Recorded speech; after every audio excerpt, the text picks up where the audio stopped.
everyone, it's me Ace, and today I'm going to work on the purse belt, which is also known as the bum bag or the fanny pack. This fanny pack was used mostly by the tourists in the 80s and became extremely popular in the 90s. The resurgence of fanny packs got refined in recent years, and the one we all know and love is the gorgeous Gucci quilted leather belt bag, which costs about $1,000 too.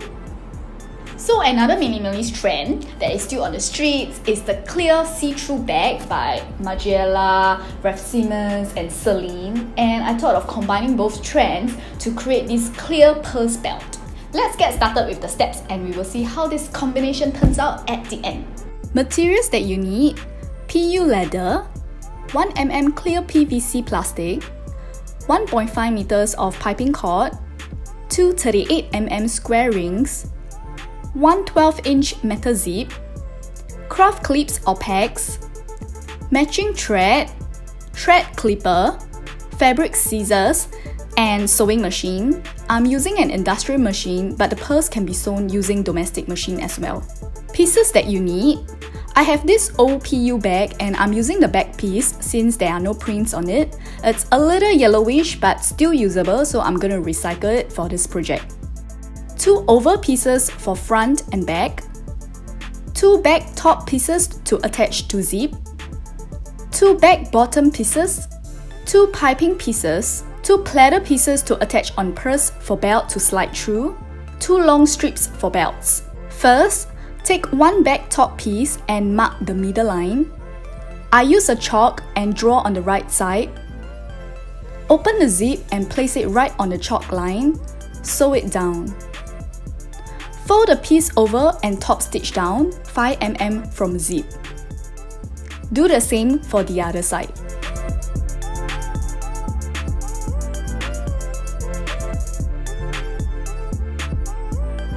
Next, I sew the 2 back bottom pieces together so there's more firmness. Place the wrong sides facing each other and sew on the right sides all around 5mm from edge. I place the back piece against the top and trim off the excess for the top. Run a stitch on both side edges of the top to keep the fold pieces in place. Place the right sides of top and bottom together so the zip puller is sandwiched inside. Sew 1 cm from edge on both ends. Turn the piece out, push seam allowances to the side of bottom piece and stitch 5mm from edge on right side. Do for both ends. I'm adding piping to reinforce the seams, 1 piping strip for front and 1 for back. Take both ends of a strip and sew 1 cm from edge. Open the seams and top stitch 5mm along each side of the seam. Place the cotton cord on the seam, stitch to secure. Measure the cord length along the piping and stitch the other end down. Fold the strip in half and sew 1 cm from edge to hold the cord in place. Do it for the other strip as well.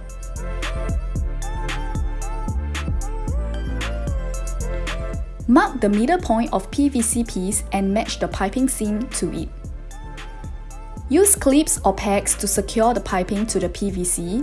Make sure the raw edges face outwards, matching the edge of PVC.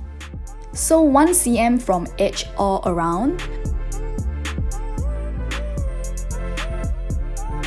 Do the same for the other PVC piece. I'm creating a huge belt loop for the belt to go through for aesthetic purpose. You can also opt for the traditional smaller belt loops. Fold 1 cm edge on the wrong sides and run a stitch down the longer end on both sides.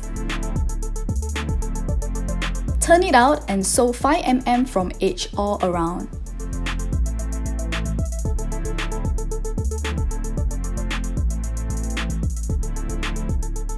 Stitch longer sides of belt loops down on back PVC piece and we can slip the belt through later. For the shorter ends, I fold 1 cm of edges on the wrong side and top stitch 5mm from edge. For the longer sides, do the same for just one side. My PU leather has a tacky texture, so I can't use the fast turn tube method. Place the right sides together and stitch 1 cm down on the wrong side. Fold and match the edges. Clip to hold in place before sewing 5 mm from edge all around.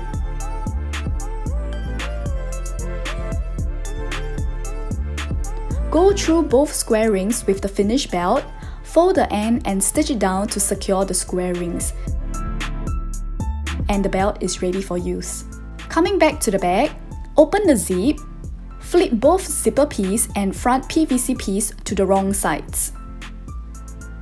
Hold both pieces' raw edges in place by using clips or pegs. Make sure the piping seam is at the back bottom. Attach the pieces by sewing 1 cm from edge all around.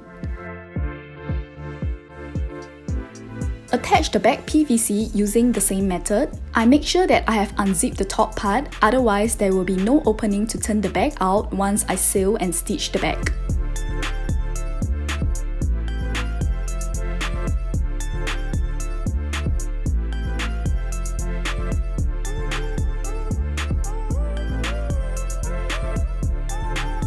This is an additional step which you can skip. I didn't like the raw edges, so I'm using the bias binding method for a clean finish. Cut 2 strips of black PU leather on bias and place it along the raw edges. Stitch 7 mm from edge all around. Roll the strip over the raw edges and stitch 9 mm from raw edge. Do the same for the other side.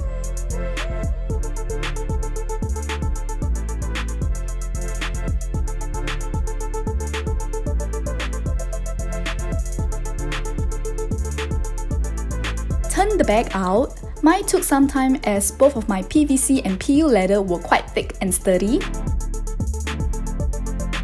The last part is to slide the belt through, which is not the easiest as my PU leather tend to stick together, but with some help of powder and safety pins, the belt is through.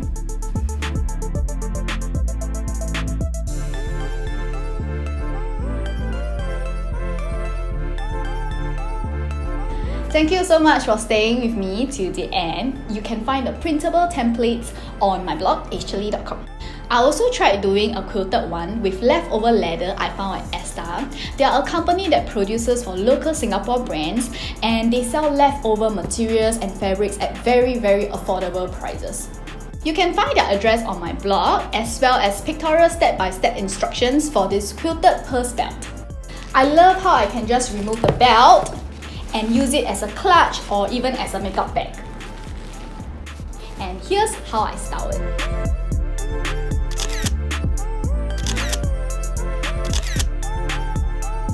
Hit like and subscribe if you enjoyed watching this video, and I'll see you in my next one. Bye!